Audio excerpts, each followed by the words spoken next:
आज हम चूरू जिले की सरदार शहर तहसील के बरजांगसर गांव में हैं। 2019 में पिचकराई ग्राम पंचायत से ये नई ग्राम पंचायत बनी और उसके बाद पहला सरपंच बनने का गौरव हासिल हुआ गांव के युवा एडवोकेट नवाब अली को। एडवोकेट नवाब अली जिनकी एक कार्यकर्ता के रूप में राजस्थान भर में बहुत शानदार पहचान है और शिक्षा के हिसाब से, योग्यता के हिसाब से, क्वालिटी के हिसाब से, जुझारूपन के हिसाब से गांव ने बहुत उम्मीदों के साथ एडवोकेट नवाब अली का चयन किया था। लगभग 1 साल होने को है और आज हम संयोगवश बरजांगसर ग्राम पंचायत में है। तो यहाँ हम आइए अब तक के कार्यकाल का एक जायजा लेते हैं। एडवोकेट नवाब अली सरपंच ग्राम पंचायत बरजांगसर से बात करते हैं कि उनका ये अब तक का सफर कैसा रहा और ग्राम पंचायत के विकास की यात्रा का जो सपना ग्रामीणों ने देखा था वो यात्रा कहाँ तक पहुंची है। वकील साहब, सबसे पहले तो स्वागत है आपका बोलता राजस्थान में। जिन मुद्दों पर चुनाव हुआ था और जो बातें हुई थी उनमें कहाँ तक बातें पूछी है, क्या क्या काम हुए हैं जो आप करना चाहते थे, आने वाले समय में क्या करना चाहते हैं, ये आप हमारे जो दर्शक हैं उनको बताएं।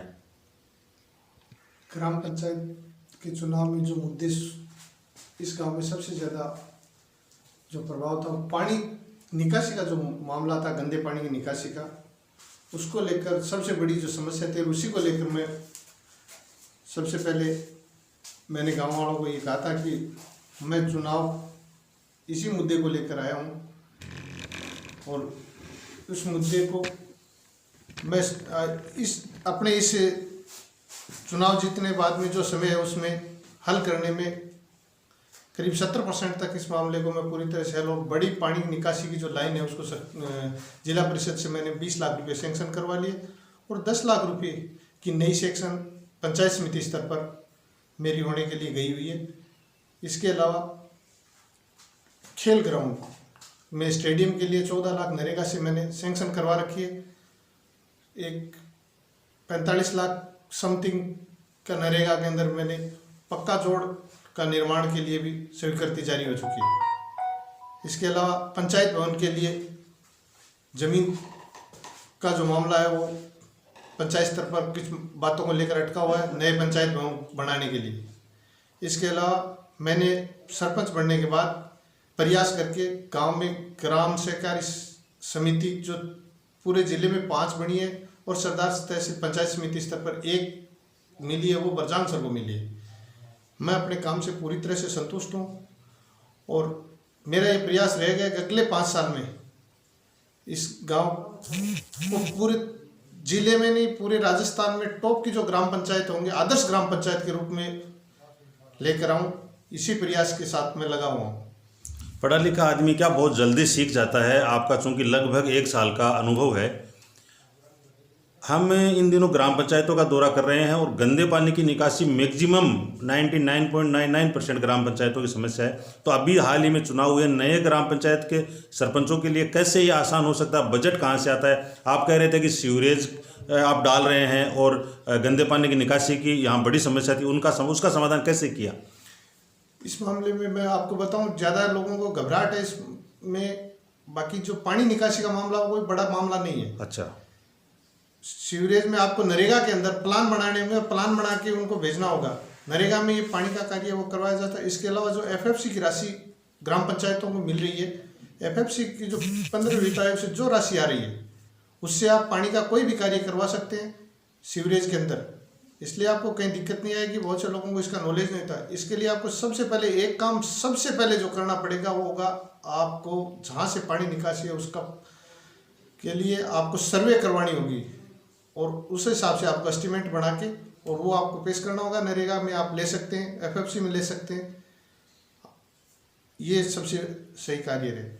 इसके अलावा ये खाद्य सुरक्षा का जो लाभ है उसकी समस्या रहती है और जो नॉर्मल काम होते हैं बुजुर्गों की पेंशन वगैरह का मामला, इस तरह की इसके लिए कोई अभियान वगैरह आपने चला रखा है? मैंने अलग से एक ई-मित्र पर अलग से लड़का नियुक्त कर रखा है जो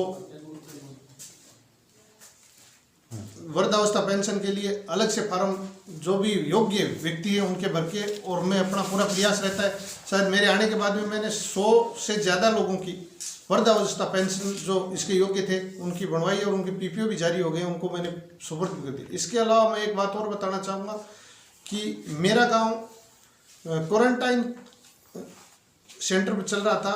उस टाइम मेरे गांव के ज़्यादातर लोग बाहर कार्य करते हैं, इसलिए यहाँ जो माइग्रेट होकर जो लोग आए थे वो बड़ी एक समस्या थी। और इस दौरान मेरा पंचायत समिति स्तर पर सरदार शहर में बरजांग सर 1 नंबर पर था। माइग्रेट लेबर को खाद्य उस जोड़ने के लिए खाद्य सुरक्षा के अंदर जो राशन मिल रहा था उसमें मैं बरजांग सर 1 नंबर पे था। इसके अलावा बरजांग सर ग्राम पंचायत पूरी पंचायत समिति में 127 शौचालय का निर्माण करवा के सबसे ऊपर 1 नंबर पे थी। एक साथ 127 शौचालय बरजांग सर में बने थे व्यक्तिगत कार्य में। बहुत खूब। अब से 2 दिन पहले फतेहपुर के हेतमसर गांव से हम लोग आपसे मुखातिब थे। वो भी एक नई ग्राम पंचायत बनी है। बरजांग सर आने के बाद हम ये महसूस कर रहे हैं कि जब युवा हाथों में कमान होगी, खास तौर से एजुकेटेड हाथों में कमान होगी, ऊर्जावान हाथों में कमान होगी, तो इसका एक अलग असर देखने को मिलेगा। आज़ादी के 70 सालों बाद भी सरपंच कैमरे से बच रहे हैं। हमारे गांव जहां थे वहीं के वहीं पड़े हैं। इसलिए चेंज लाइए। ये जो एक अलग तरह की राजनीति गांव में चल रही है उससे हटकर हमें काबिलियत को पहचानना होगा और यूथ को आगे करना होगा, एजुकेशन का महत्व समझना होगा, ताकि हमारे गांव के जो विकास की रफ्तार है वो तेज हो सके। और जब तक गांव आगे नहीं बढ़ेंगे हम देश के विकास का सपना भी नहीं देख सकते। आज हम मुखातिब हुए एडवोकेट नवाब अली, सरपंच ग्राम पंचायत बरजांग सर से, जो सरपंच का चुनाव का भी 1 साल भी नहीं हुआ है और साथ ही ठोक कर मीडिया से मुखातिब है कि हमने ये किया और ये करेंगे और आने वाले समय में हमारा ये ड्रीम प्लान है। छोटी सी समस्या से लेकर बड़े काम के लिए बहुत गंभीर है, हमेशा ग्रामीणों के बीच रहते हैं। तो इस तरह की शुरुआत हर ग्राम पंचायत में होनी चाहिए। बोलता राजस्थान की ये पेशकश कैसी लगी हमें कमेंट बॉक्स में ज़रूर बताएं। हमसे जुड़ने के लिए आपका बहुत बहुत धन्यवाद। सहयोगी इमरान खान के साथ बरजांग सर से मुबारक अली की रिपोर्ट।